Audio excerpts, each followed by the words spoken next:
Alright, so today I'm doing a review on this Kashi Go Lean Crunch. This is a 9 grams protein, 8 grams fiber, non-GMO, but let's take a look at the ingredients here.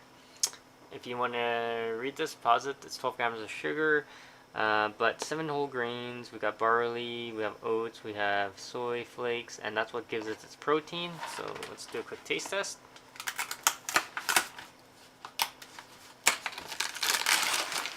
There we go. These are what the clusters look like, if you guys want to see that. And